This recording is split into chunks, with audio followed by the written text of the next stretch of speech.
even fail to establish a prima facie case against him. That is the major reason. So they must release him unconditionally, because we are peace-loving people. We came here peacefully.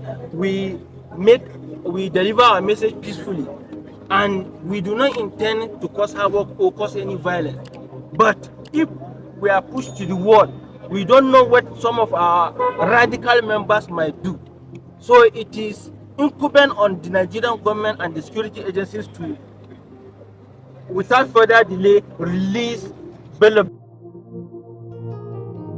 While Tinubu is busy going around campaigning as if elections are not over, Miyetti Allah, which all S-men, the body all S-men belongs to, is busy threatening him to release their boss, Bodejo.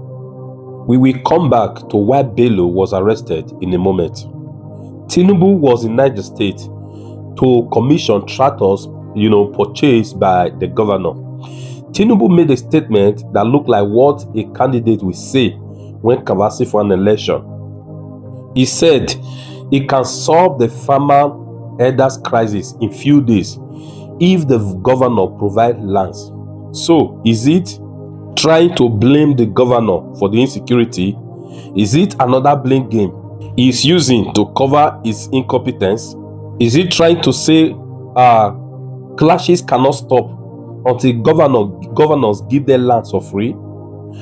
So anyone or group can just wake up and start terrorizing people just because they were already given free land? And the government is supposed to appease them, notwithstanding all the atrocity they've committed. Wouldn't that encourage more groups to do the same thing? Too many questions.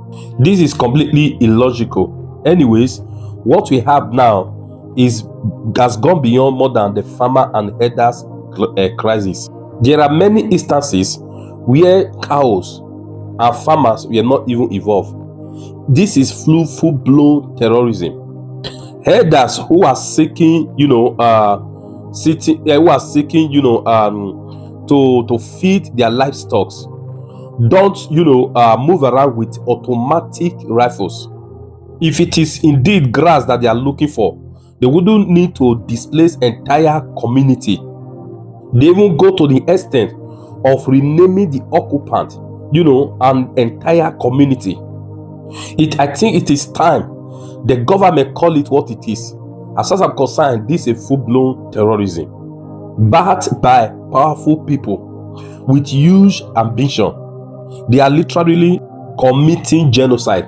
So Tinubu should do his work. Tinubu must, as a matter of urgency, do his job of securing the country. No one should go around killing anyone or in the name of looking for grass for their livestock. The government must stop treating this matter with kid glove. It has gone out of control. And why do they always ask for land? Buhari did the same thing with his RUGA. But when he was met with pressure, when the Nigerians came after him, he was forced to abandon it. I'm sure we all remember the RUGA saga. So right now, Tinubu is doing the same thing, demanding for land from governors to appease them. He is taking somehow it works. Something that didn't work during Buhari's time, their kinsmen. Men, a rearing of cows. It's a business. Why can't they purchase land like every other business? Most grown cows cost up to 500,000 naira or more for a single cow.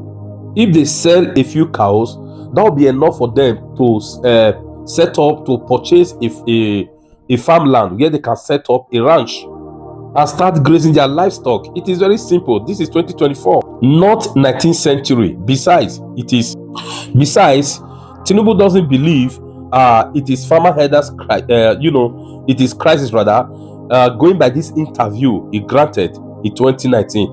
Whether he was questioning those that killed a fast-oriented daughter, the most important thing here is that somebody was killed and terminated.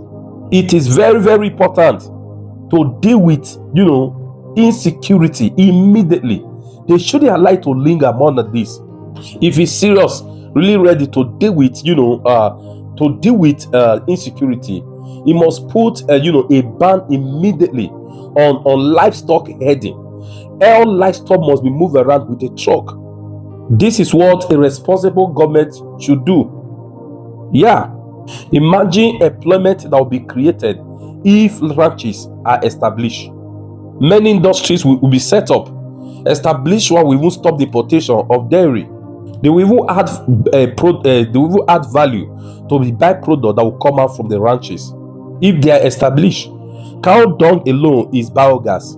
Not to talk of cow milk that will fill many dairy industries. The opportunities are endless. The ones that are terrorists, which the government choose to call bandits, it is still a serious concern to the citizen, to the nation, Nigeria. It is a serious security challenge that must be dealt with immediate effect. The time has come. The government must realize that the economy cannot thrive in the midst of insecurity. In the meantime, they should promote other types of meat. If chicken and fish are affordable, many people will not care about beef. Many poultry farmers have closed up in the past few months because of the cost of poultry feeds. After buying expensive feeds, no poultry farm will be profitable. We all know why maize are not available currently. Are not available, and the few ones available have become extremely expensive. This is because of the food inflation in the country, in Nigeria. This has also affected other grains, not just maize alone. So the solution right now is to reduce production cost. Yeah, production cost must be reduced, and it will encourage the price of foods to go down. Imagine a nation where farmers are forced to pay ransom, to pay fines to terrorists before they can farm or harvest in their own land. And these ones heard us too. They even controls Nigeria community. After sacking all the security agencies in the community, they take over the land, rename it, displace the people. What they do next is to start collecting taxes in the land where they displace security and the people. They are even competing with the government by taking revenue that should go to the government. But guess what? The government is not interested. Chinese trawlers fish in our water, whereas Nigerians are importing fish. So they should get their priorities right.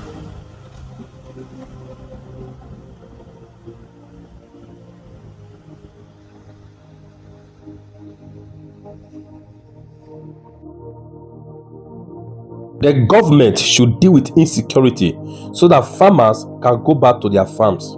Herdsmen must set up ranches like their colleagues in other countries. It works everywhere. Why will Nigeria case be different? Now, to why Bodijo, the president of Miyetti was arrested. SSS operatives, in collaboration with other security agencies, they arrested him sometime in January. He was accused of creating a vigilante group in Nasarawa State. And like the security agency in Nigeria do to other persons in Nigeria, they kept him for this long without proper evidence to charge him to court. In some cases they'll go and manipulate a court order. They will tell you that they bring what's it called? They got a court order to arrest the person. So mostly what they do, they keep the person in detention for a very, very long time without charging the person to court. And this is a complete violation of the person's human rights.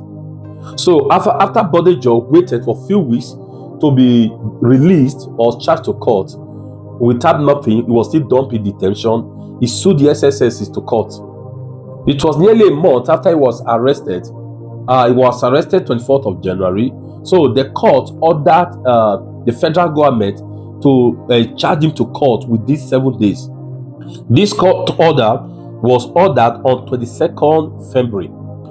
The federal government told court that Bodijo is being delayed for national security. They didn't even bring him to court. So the court set 22nd of March to hear the bail application. Let's see if they will obey the court order, if court finally grants him bail. This is why Miyetti Allah protested in court, asking for his release. And they will threaten that if he is not released, that they will not guarantee what their radical members are going to do to bring down the government. Yeah, that's a direct threat.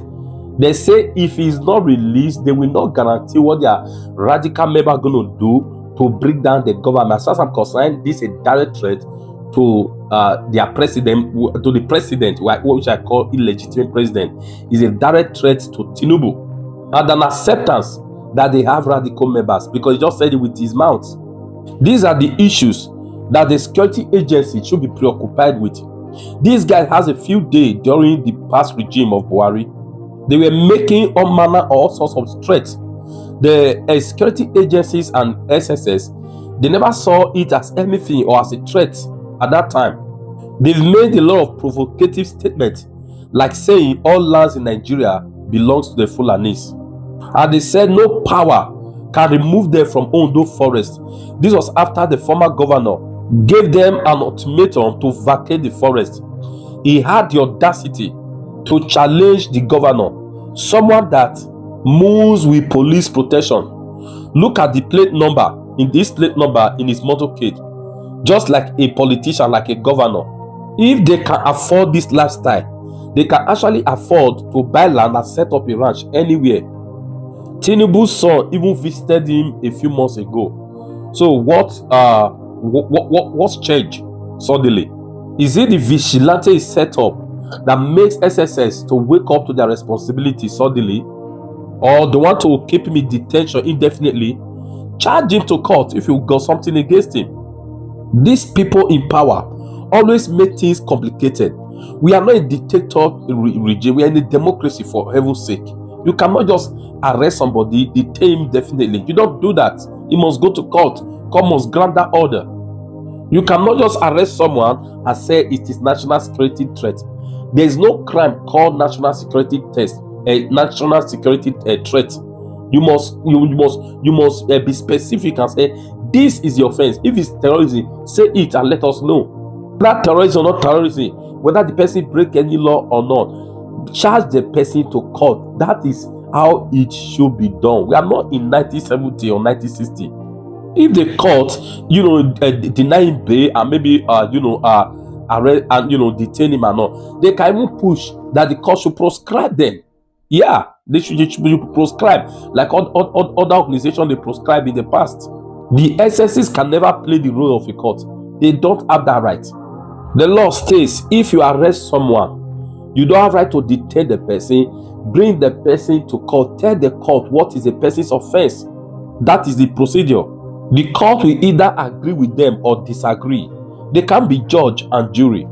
This might be the president of Miyetti Allah today. Tomorrow it might be someone else. All they need to do is to follow procedure and do right thing in order to escalate issue. Thanks for watching. This is Oligoson. Please let me like this video. Let me share it. Thank you and God bless you.